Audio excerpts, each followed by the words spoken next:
اس رات چند باتیں کہی جاتی ہیں. نمبر 1 اس رات میں قرآن نازل ہوا. نمبر 2 یہ نمبر آپ نے یاد. نمبر 2 اس رات قبرستان جانا چاہیے. نمبر 3 اس رات تقدیر کے فیصلے بولو ہوتے ہیں, پورے سال کا لکھا جاتا ہے. نمبر 4 اس رات کو نہانا دھونا چاہیے, غسل کرنا چاہیے. نمبر 5 وہ تو آخر میں بتاؤں گا. نمبر 5 حلوے مانڈے, حلوہ ولوا. نمبر 6 پٹاخے. نمبر 7 عبادت. یہ 7 چیزوں کے علاوہ بھی ہے کچھ نہیں ہے نا؟ 7 چیزیں بھائی, یہی 7 چیزیں ہیں. ہاں نمبر 7 15 شعبان کا روزہ رکھنا. اور کوئی چیز نہیں, وہ تو قبرستان جانے میں آ گیا نا. یہی چیزیں. تو اب ہم نمبر وار چلتے ہیں. پہلی بات یہ کہ اس رات قرآن نازل ہوا, یہ بھی کسی دلیل مضبوط دلیل سے ثابت نہیں ہے. صاف طور پہ قرآن میں ہے انا انزلناہ فی لیلۃ القدر, ہم نے قرآن کو لیلۃ القدر میں نازل کیا. اور دوسری طرف قرآن میں آتا ہے شہر رمضان الذی انزل فیہ القرآن, رمضان وہ مہینہ ہے جس میں قرآن نازل ہوتا ہے. اور ہمیں حدیث سے بھی پتہ چلتا ہے کہ لیلۃ القدر کہاں ہوتی ہے؟ رمضان. تو پتہ چلا یہ کہاں نازل ہوا ہے؟ رمضان میں. بعض علماء نے کہا کہ وہ جو قرآن کی آیت ہے کہ انا انزلناہ فی لیلۃ مبارکۃ, ہم نے اس کو برکت والی رات میں نازل کیا ہے, تو اس سے مراد 15 شعبان ہے. کسی صحیح حدیث میں ایسا کوئی تذکرہ نہیں ملتا.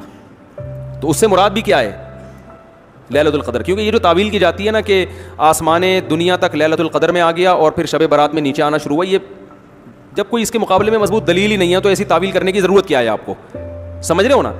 تو قرآن صاف کہہ رہا ہے. کیونکہ جہاں آتا ہے نا مبارک رات میں نازل کیا, اس میں آگے آتا ہے فیہا یفرق کل امر حکیم, اس میں بڑے بڑے فیصلے ہوتے ہیں. اور ادھر سورہ قدر میں آ رہا ہے کہ ہم نے لیلۃ القدر میں نازل کیا اور اس میں فیصلے ہوتے ہیں. تو پتہ چلا یہ ایک ہی رات میں نازل بھی ہوا, فیصلے بھی اسی میں, اور وہ دونوں لیلۃ القدر ہیں, وہ دونوں 15 شعبان نہیں ہیں. تو بہت مضبوط دلیل ہے یہ. تو کسی مضبوط دلیل سے نہیں پتہ چلتا کہ 15ویں شعبان میں قرآن نازل ہوا.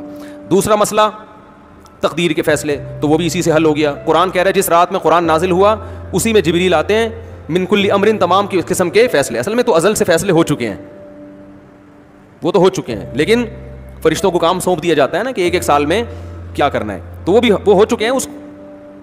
یہ کہتے ہیں نا کہ اصل فیصلہ تو ہو گیا, اس پر عمل درآمد سے آپ اس کو تعبیر کر دیں. تو ابھی چونکہ یہ ٹاپک نہیں ہے تو میں صرف ٹو دا پوائنٹ بات کر رہا ہوں کہ وہ جو فیصلے کی رات ہے وہ بھی کون سی ہے؟ لیلۃ القدر ہے. تیسری بات کیا تھی؟ قبرستان جانا. تو قبرستان جانے کی جو حدیث پیش کی جاتی ہے کہ نبی صلی اللہ علیہ وسلم رات کو آہستہ سے 15 شعبان کی رات کو اٹھے, اور امی عائشہ بھی آپ کے پیچھے چلی گئیں, آپ نے جنت البقیع کے مردوں کے لیے مغفرت کی دعا کی اور آپ صلی اللہ علیہ وسلم واپس تشریف لے آئے. تو اس سے پتہ چلتا ہے کہ 15 شعبان کو کہاں جانا چاہیے؟ قبرستان جا کے مردوں کی مغفرت کی دعا کرنی چاہیے. اس پہ چند اشکالات ہیں. نمبر 1 یہ حدیث صحیح نہیں ہے, اور اس کی دلیل کیا ہے صحیح نہ ہونے کی؟ وہ میرا آڈیو بیان میں پوری سند اور اس کی راویوں کی پوری تحقیق میں نے پیش کی ہے. یہ حدیث صحیح نہیں ہے. لوگ کہتے ہیں فضائل میں ضعیف حدیث چلتی ہے. یہ فضیلت نہیں ہے, یہ مسئلہ ہے, یہ مسائل ہیں.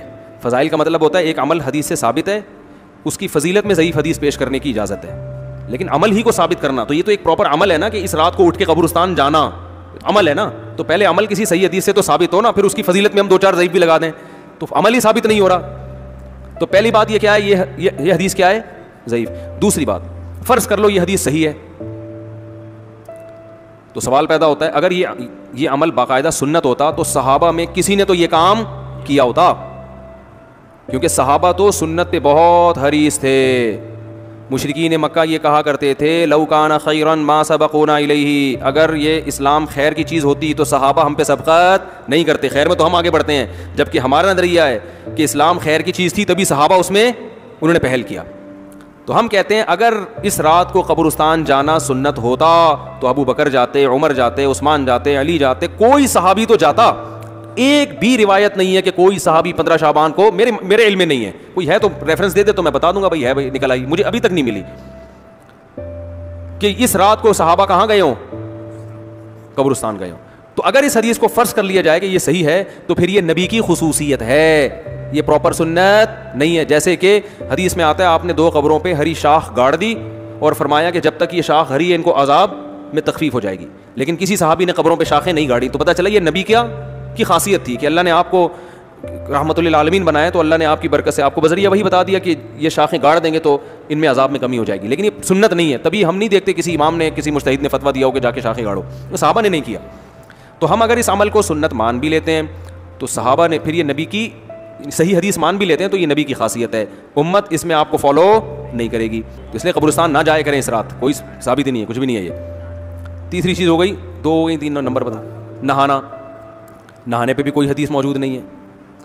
اور ویسے بھی نہانا دھونا تہواروں میں ہوتا ہے, عبادت کی راتوں میں کوئی اس لیے نہا لے کہ میں صاف ستھرا ہو کے عبادت کروں گا, تو وہ تو اس رات کی خاصیت نہیں ہے نا. وہ تو کبھی بھی تہجد پڑھنا ہو نہا کے پڑھ لو, آپ لیلۃ القدر میں نہا لو.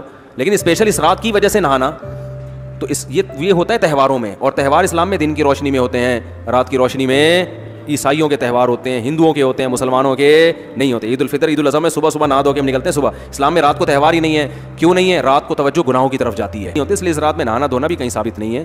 اور حلوے مانڈے بھی خوشی کی رات کہا جاتا ہے. تو خوشی کی رات, ایک تو حلوہ ثابت نہیں ہے, دوسرا یہ خوشی کی رات ہے نہیں. اگر اس کو بہت زیادہ فرض کیا جائے گا تو عبادت کی رات کہا جائے گا.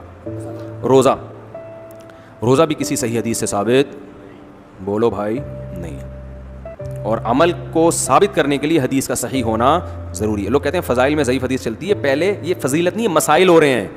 مسئلہ ہے کہ 15 شعبان کا روزہ سنت ہے یا نہیں ہے. جب ہوگا تو پھر آگے اس کے فضائل کے 4 چاند لگانے کے لیے آپ, جیسے نماز ایک ثابت شدہ چیز ہے, اس کی فضیلت میں اگر کوئی ضعیف حدیث آئی ہے تو کوئی بات نہیں, فضیلت تو پہلے سے ثابت ہے نا. تو ضعیف حدیث بالکل من گھڑت تو نہیں ہوتی, امکان ہوتا ہے کہ شاید نبی نے فرمایا ہو, تو وہ آپ بیان کر دو. تو وہ جمہور علماء ہیں, ان میں بڑے بڑے محققین بھی ہیں, تو وہ یہ کہتے ہیں کہ اس رات عبادت کرنی چاہیے, لیکن اس عبادت کا کوئی مخصوص طریقہ ثابت نہیں ہے. عبادت وہی ہو, چھپ کے تنہائی میں کسی کا دل چاہ رہا ہے مسجد میں آ کے کر لے تو بھی ٹھیک ہے, جتھوں کی شکل میں نہیں. اور وہی نماز پڑھنی ہے, تلاوت کرنی ہے, دعائیں مانگنے.